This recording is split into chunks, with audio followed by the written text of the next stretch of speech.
Sahana Vavato Sahanau Bhunakto Sahaviryam Karavavahai Tejasvinavadhitamastu ma vidvishavahai. Om Shanti Shanti Shanti. Hari Om. When we are engaged right from dawn to dusk in various kinds of activities, the level of enthusiasm that we can maintain throughout the day, it is not consistent. It varies. If things are unfolding according to my likes and dislikes, if I am looking forward for such experience, something takes me by surprise, ends up being a shock. The various kinds of experiences that we all go through. In spite of going through all these experiences, one thing that we find inconsistent is our level of enthusiasm. Why is it so? So let me introduce three words today: instigation, motivation, and inspiration. I'll define it, and based on that definition, we will construct thought, because each one of us may have different set of definitions. So let me define it. So let's start with instigation. Instigation is drawn by somebody, that I am the one who is swayed by their thought, instigated by their thought, and end up acting.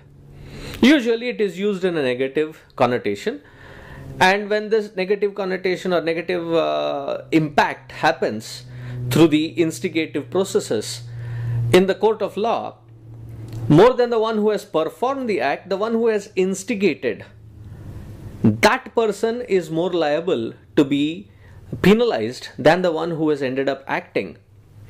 He would be an accomplice, but the one who has instigated the origin of that thought. Now with that thought we got swayed. We got so swayed that we spent our energy, resources in trying to fulfill somebody else's thought. That's instigation. And it leaves a black stain, a dark, horrifying experience in our memories. Now let's see motivation. That when we see somebody's life, somebody's words, somebody's actions, somebody's gesture, it motivates us. And the enthusiasm is kindled. But that enthusiasm does not last long, because it is borrowed from outside. Anything that which is borrowed from outside can be lost, will be lost, and it cannot be sustained. But that which is inspiring, inspiration comes from within, from our own heart. Inspiration is a product of the clarity that I maintain. Clarity of purpose, clarity of direction, clarity in maintaining integrity, clarity in being selfless, clarity in being the source of a solution rather than being a problem. A clarity in all these perspectives. It kindles that fire deep in our heart, which cannot be snatched away, which cannot be put out by any stormy conditions outside. Such clarity, when trickles down in our heart, it blossoms forth as inspiration. And this inspiration is fueled more and more as there are challenging, overwhelming situations.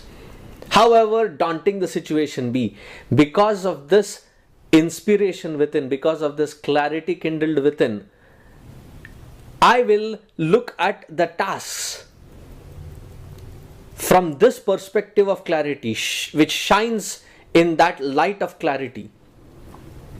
And that inspiration which is born with that clarity, out of that clarity, can never be extinguished. So let us draw that inspiration out of our clarity. And this clarity can happen only when there is the right kind of thinking, which is called vichara. Vichara removes vikara. All the rough edges are polished out. And when that vichara brings clarity, it solidifies our conviction in a right direction. And when that conviction is strong and firm, it oozes forth as inspiration. So let us focus on gathering this clarity and not waste our time into some cheap motivation or wrong instigations. Let's make our life filled with the light of clarity. Hari Om.